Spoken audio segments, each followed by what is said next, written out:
അങ്ങനെ യൂത്ത് ലീഗിന്റെ ഭാരവാഹിത്വത്തിലേക്ക് ആദ്യമായി വനിതകൾ എത്തുകയാണ്. ഫാത്തിമ തെഹ്ലിയയെയും നജ്മ തബ്ഷിറയെയും യൂത്ത് ലീഗ് ഭാരവാഹികളായി തിരഞ്ഞെടുത്തു. മുഹമ്മദ് ഷഹീദിന്റെ വിവരങ്ങളുമായി. ഷഹീദ്, ഈ ഹരിത നേതാക്കൾക്കെതിരായ നടപടി കഴിഞ്ഞ ആഴ്ചയോടെ തന്നെ പിൻവലിച്ചതാണ്. ഇപ്പോ ഇവരെ ഭാരവാഹിത്വത്തിലേക്കും കൊണ്ടുവന്നിരിക്കുന്നു. അതിന്റെ സാഹചര്യം എന്താണ്?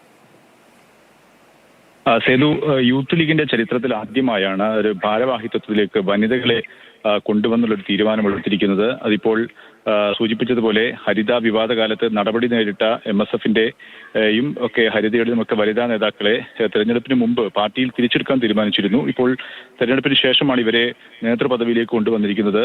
ഈ ഹരിത സംസ്ഥാന നേതാവായിരുന്ന ഫാത്തിമ തെഹ്ലിയെ ഇപ്പോൾ യൂത്ത് ലീഗ് സംസ്ഥാന സെക്രട്ടറി പദവിയിലേക്കാണ് ഇപ്പോൾ നിയമിച്ചിരിക്കുന്നത്. ഒപ്പം തന്നെ നജ്മ തബ്ഷിറയെ യൂത്ത് ലീഗ് ദേശീയ സെക്രട്ടറിയായി നിയമിച്ചിരിക്കുന്നു. മുഫീദ തസ്നിയെ ദേശീയ വൈസ് പ്രസിഡന്റായും തീരുമാനിച്ചിരിക്കുന്നു എന്നുള്ളതാണ്. ഇവരെ പാർട്ടിയിൽ തിരിച്ചെടുത്തതിനെതിരെ വലിയ വിമർശനം പാർട്ടിക്കുള്ളിൽ ഉയർന്നിരുന്നു. General secretary PM.A. സലാം ഉൾപ്പെടെയുള്ളവർ, MSF സംസ്ഥാന പ്രസിഡന്റ് PK നവാസ് ഉൾപ്പെടെയുള്ളവർ വലിയ വിമർശനം ഈ കാര്യത്തിൽ ഉയർത്തിയിരുന്നു. അതായത് വലിയ വിവാദം പാർട്ടിക്കെതിരെ നീങ്ങിയ, പാർട്ടിയെ വിവാദത്തിലാക്കിയ വനിതാ നേതാക്കൾ എന്നുള്ള ഒരു പ്രതിച്ഛായ ഒക്കെ ഉണ്ട്. അതുകൊണ്ട് തന്നെ അവരെ തിരിച്ചെടുക്കാൻ പാടില്ല എന്നൊരു വിമർശനവും എതിർപ്പും ഒക്കെ ഉയർത്തിയിരുന്നു. പക്ഷേ പാണക്കാട് സാദിഖലി തങ്ങളുടെ ഇടപെടലുണ്ടായി. അദ്ദേഹത്തിന്റെ ഒരു മധ്യസ്ഥതയിലാണ് ഇപ്പോൾ ഇവരെ തിരിച്ചെടുക്കാനും ഇപ്പോൾ ഏറ്റവും ഒടുവിൽ സംഘടനയുടെ നേതൃസ്ഥാനത്തേക്ക് കൊണ്ടുവരാൻ തീരുമാനിച്ചിരിക്കുന്നത്.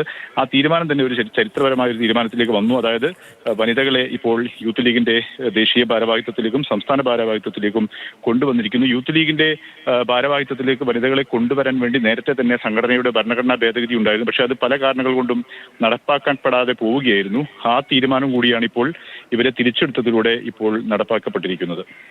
ശരി.